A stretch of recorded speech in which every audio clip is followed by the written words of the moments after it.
आंगनवाड़ी सेविका सहायिका बहनों हो जाओ सावधान, आपकी अनजाने में की गई एक छोटी सी गलती से जा सकती है आपकी नौकरी। जारी हो गया नया सरकारी आदेश। नमस्कार आंगनवाड़ी सेविका सहायिका मिनी बहनों, स्वागत है आप सभी का हमारी आज की इस बेहद महत्वपूर्ण और खास वीडियो में। मेरा नाम है विक्रम सिंह और आप देख रहे हैं ICDS न्यूज। आज की इस वीडियो में एक बहुत ही महत्वपूर्ण सरकारी आदेश हम आप सभी को दिखाने जा रहे हैं, जिसको आपको बहुत ही ध्यानपूर्वक देखना और समझना है, क्योंकि अनजाने में ही सही अगर आपने इस आदेश को नहीं देखा, इस आदेश को नहीं समझा, तो अनजाने में भी आप एक छोटी सी गलती कर देंगी, उसके बाद आपकी नौकरी भी जा सकती है। तो पूरे आदेश को ध्यानपूर्वक देखिएगा, समझिएगा और ज़्यादा से ज़्यादा आंगनवाड़ी बहनों तक इस वीडियो को शेयर भी जरूर करिएगा, ताकि सभी आंगनवाड़ी बहनों को इसके बारे में सूचना जानकारी मिल सके। तो महत्वपूर्ण लेटर को, महत्वपूर्ण आदेश को इस वक्त आप अपने मोबाइल फोन की स्क्रीन पर देख पा रहे होंगे। 10/4/2024 यानी कि इसी महीने की 10 तारीख को यह महत्वपूर्ण लेटर, महत्वपूर्ण सरकारी आदेश जारी किया गया है। आपको बता दें, ये लेटर भले ही किसी एक राज्य के किसी एक जिले से जारी किया गया हो, लेकिन ये चीज़ें आंगनवाड़ी बहनों के ऊपर पूरे देश में लागू होने वाली है। तो ध्यानपूर्वक पूरे राज्य की, सभी देश भर की आंगनवाड़ी बहनों को ये लेटर जरूर समझना चाहिए। यहाँ पर देखिए, कार्यालय जिला कार्यक्रम अधिकारी मेरठ की तरफ से, यानी कि उत्तर प्रदेश के मेरठ जिले में यह महत्वपूर्ण लेटर जारी किया गया है। इसका पत्रांक संख्या देख सकते हैं C32।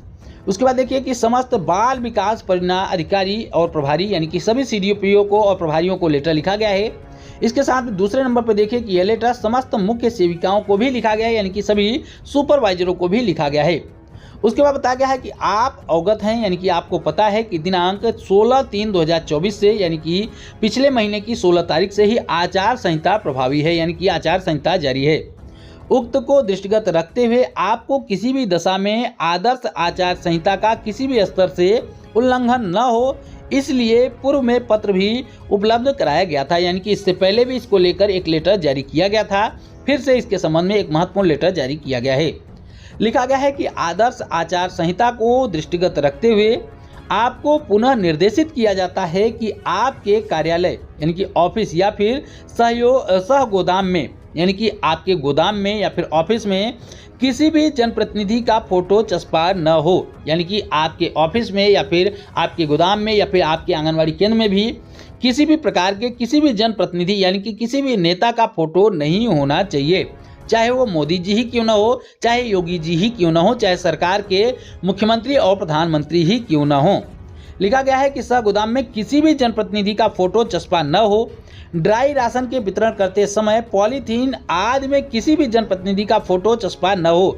जैसा कि आप सभी को पता है, जो आप लोग पॉलीथीन, जिस पॉलीथीन में आप लोग राशन का वितरण करते हैं, खास करके उत्तर प्रदेश की बात कर लें तो जिस पॉलीथीन में आप लोग राशन का वितरण करते हैं उसमें मोदी और योगी जी की फोटो होती है। तो आपको इन दिनों में मोदी और योगी जी की फोटो वाली पॉलीथीन में राशन नहीं वितरण करना है, क्योंकि इसको प्रचार माना जाएगा। लिखा गया है कि पॉलीथीन आदि में किसी भी जनप्रतिनिधि का फोटो चस्पा न हो। कोई भी ऐसा बैनर या फिर पैम्पलेट अथवा प्रचार प्रसार की सामग्री वितरित न करे, यानी कि आपको किसी भी प्रकार का फोटो नहीं देना है, किसी को प्रचार प्रसार को लेकर कोई पैम्पलेट नहीं देना है, कोई पोस्टर नहीं देना है, किसी को किसी भी प्रकार का ऐसा चीज़ नहीं देना है जिसमें किसी भी जनप्रतिनिधि की फोटो बनी हो। उसके बाद लिखा गया है कि प्रदर्शित नहीं करनी, वितरित न करनी है। आप स्वयं एवं मुख्य सेविकाएं किसी भी जनप्रतिनिधि की रैली अथवा कार्यक्रम में प्रतिभाग ना करें, यानी कि साफ तौर पर निर्देशित किया गया है कि CDPO हो, चाहे सुपरवाइजर हो, चाहे आंगनवाड़ी कार्यकर्ताएं हो, किसी भी जनप्रतिनिधि या किसी भी नेता के रैली में, कार्यक्रम में आप लोगों को हिस्सा नहीं लेना है। उसके बाद लिखा गया है कि आंगनवाड़ी कार्यकर्तियों, सहायिकाओं को भी रैली अथवा कार्यक्रम में प्रतिभाग न करने के लिए अपने स्तर से निर्देशित करना सुनिश्चित करें, यानी कि सुपरवाइजर लोग और CDPO लोग आंगनवाड़ी कार्यकर्तियों को, सहायिकाओं को भी निर्देशित करेंगे कि आप लोगों को भी किसी भी जनप्रतिनिधि की रैली में, किसी भी जनसभा में या फिर किसी भी प्रचार प्रसार के कार्यक्रम में आपको सम्मिलित नहीं होना है। ये चीज़ें देश भर की आंगनवाड़ी बहनों के लिए लागू है, न केवल उत्तर प्रदेश बल्कि देश भर के हर एक राज्य के हर एक जिले में जितनी भी आंगनवाड़ी कार्यकर्ताएं हैं या फिर विभाग से जुड़े लोग हैं, किसी को किसी भी प्रकार के प्रचार प्रसार में नहीं सम्मिलित होना है। न केवल आंगनवाड़ी कार्यकर्ताओं की बात हो रही है, यहाँ पर तमाम सरकारी कर्मचारियों की भी बात हो रही है, क्योंकि तमाम सरकारी कर्मचारियों के ऊपर भी यही नियम लागू होंगे। आगे बताया गया है कि सेविका सहायिकाओं को भी रैली अथवा कार्यक्रम में प्रतिभाग न करने हेतु अपने स्तर से निर्देशित करना सुनिश्चित करें। यदि कोई आदर्श आचार संहिता का उल्लंघन करते हुए पाया जाता है, यानी कि तमाम जो गतिविधियां बताई गई हैं, अगर इस गतिविधियों में लिप्त कोई पाया जाता है, आदर्श आचार संहिता का उल्लंघन करते हुए पाया जाता है, तो इसके विरुद्ध कठोर कार्रवाई करने के लिए बाध्य होना पड़ेगा। वह स्वयं उक्त हेतु के लिए उत्तरदायी होंगी, यानी कि जो आंगनबाड़ी कार्यकर्ती हो, सहायिका हो, या फिर कोई सुपरवाइजर हो, चाहे सीडीपीओ हो, चाहे डीपीओ हो, या कोई भी अधिकारी हो, कोई भी सरकारी कर्मचारी हो, अगर आदर्श आचार संहिता का उल्लंघन करते हुए कोई भी पाया गया।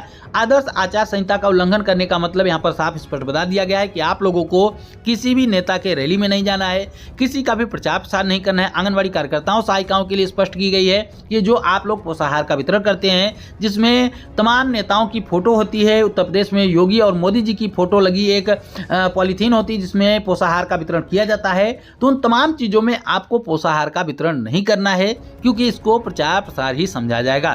क्योंकि इस वक्त मोदी और योगी जी भी आपकी नौकरी को नहीं बचा सकते हैं, क्योंकि आदर्श आचार संहिता लग चुकी है। ऐसे में कोई भी सरकार मुख्य रूप से काम नहीं कर रही, कोई भी नया काम नहीं हो रहा है, किसी का भी प्रचार प्रसार आप लोगों को नहीं करना है। इस बात का ध्यान आपको हर हाल में रखना है।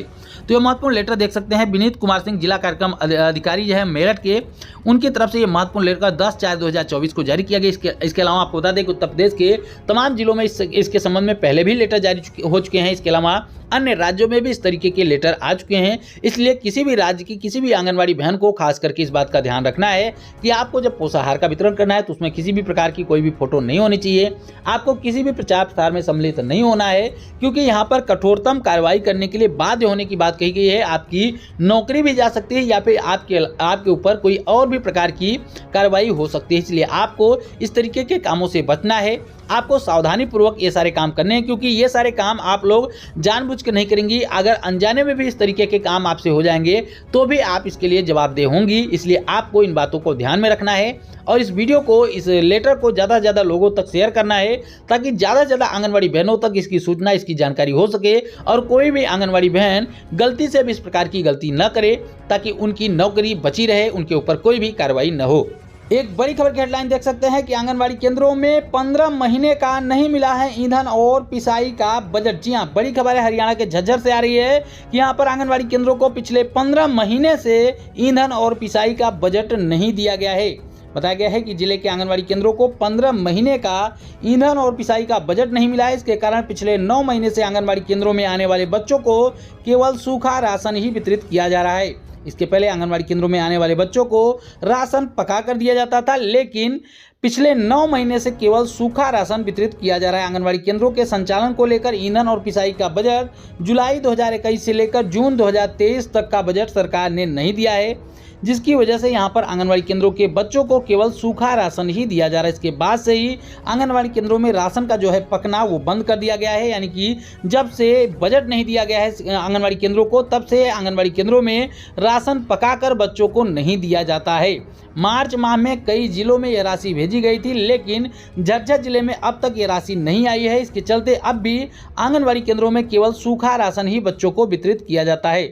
सरकार के द्वारा प्रति बच्चे के हिसाब से 45 पैसे ईंधन और 15 पैसे पिसाई की राशि प्राप्त की जाती है। इसी राशि के आधार पर बच्चों को राशन तैयार करवाया जाता है बच्चों के लिए, लेकिन राशि नहीं मिलने के कारण सूखा राशन ही वितरित किया जा रहा है। तो ये बड़ी खबर है कि पिछले 15 महीने से हरियाणा के झज्जर में आंगनबाड़ी केंद्रों के लिए पिसाई और जो है ईंधन के लिए और पिसाई के लिए बजट नहीं दिया गया, जिसकी वजह से यहाँ पर आंगनबाड़ी केंद्रों के बच्चों को गर्म पका हुआ भोजन नहीं दिया जा रहा है। आंगनबाड़ी केंद्र के बच्चों को केवल सूखा राशन ही वितरित किया जा रहा है। हम उम्मीद करते हैं कि हमारी आज की यह वीडियो आपको पसंद आई होगी। वीडियो पसंद आई हो तो वीडियो को प्लीज़ लाइक करिएगा, शेयर करिएगा अपनी जैसी आंगनबाड़ी बहनों के साथ, और आगे भी आंगनबाड़ी से जुड़ी हुई महत्वपूर्ण खबरों को पाना चाहते हैं और अभी तक चैनल को सब्सक्राइब नहीं किया है तो प्लीज़ चैनल को भी जरूर सब्सक्राइब कर लें।